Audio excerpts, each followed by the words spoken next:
दो कृष्ण, एक हैं यशोदानंदन और एक हैं देवकी नंदन। वृंदावन की सीमा से बाहर जो लीला कर रहे हैं वो देवकी नंदन कृष्ण हैं।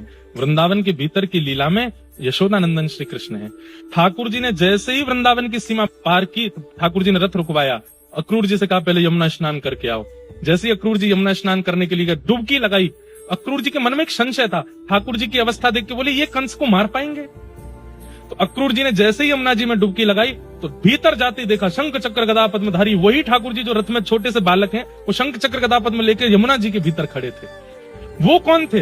ध्यान से सुनो, पहले बात सुनो, ये अंतरंग बात है। वो देवकी नंदन ठाकुर जी थे। जब आपने चौथे दिन कृष्ण जन्म की कथा सुनी तो देवकी मैया के गर्भ से जो ठाकुर जी प्रकट हुए कैसे थे? तमद्भुतम बालकमं भुजक्षणम चतुर्भुजम शंख गदायुधायुधम। चतुर्भुज ठाकुर जी हैं, देवकी के लाला, वही यमुना जी के भीतर है। अब इसमें आप कहेंगे कि इनमें भेद नहीं है। वृंदावन में जो लीला कर रहे हैं वो ठाकुर जी का स्वभाव स्वरूप है, और मथुरा और द्वारिका की लीला जो कर रहे हैं वो ठाकुर जी का प्रभाव स्वरूप है। वहां ठाकुर जी आयुधों के संग परमात्मा रूप में रहते हैं, और वृंदावन में ठाकुर जी अपने स्वभाव रूप में रहते हैं। कर्तुम अकर्तुम अन्यथा कर्तुम समर्थ ईश्वर है, वो ईश्वर हैं। अपने स्वभाव और प्रभाव को हम अलग नहीं कर सकते, वो दोनों हमारे अंदर एक साथ रहते हैं।